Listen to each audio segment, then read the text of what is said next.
Jatend migepe Musalia Mudavadi koroni tuwo oko kendo pomo kalo sirikal broad-based kuom chalo dongruoge mopogore opogore pacho kaendi maonge akweda kaachiel koda pogo dhoudi ma pacho kaendi.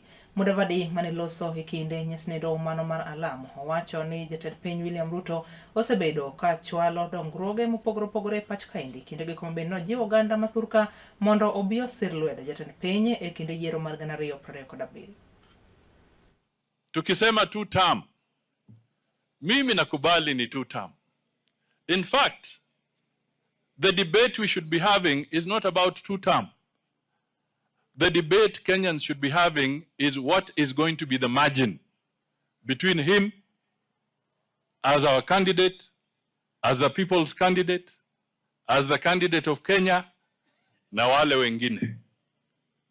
We want a decisive victory. Tunataka ushindi ambao mtu hatakuwa na argument. Ulipochukua ushukani, kama kuna shida ambayo ilikuwa imekumba taifa letu, shortages of fuel, unstable prices, ilikuwa kwa hali ya mafuta. Mheshimiwa Rais, wewe ulikalisha serikali yako, na mimi nakumbuka tukiwa kule Mount Kenya, ukaita tukaanza kuzungumza vile unataka uunde G2G arrangement ya kuhakikisha kwamba the flow and supply of fuel for Kenyans shall be steady, reliable and at a fair price. Tunakuambia thank you for the foresight, kwa sababu hatukujua kwamba vita vitatokea hivi.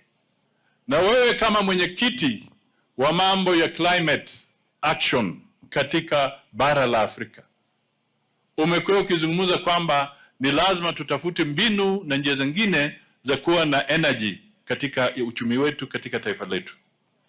Na umechangia mambo ya green energy. Mheshimiwa Rais, yale yametendeka katika Middle East yanatuonyesha kwamba mwito wako wa kuwa na electric vehicles katika bara la Afrika is no longer fiction, but it is now a necessity. Tuanze kuhama, to transfer from fossil fuels na tuanze kuingia kwa electric energy. Hii itakuwa mambo ya kutusaidia tukiwa kula mbele.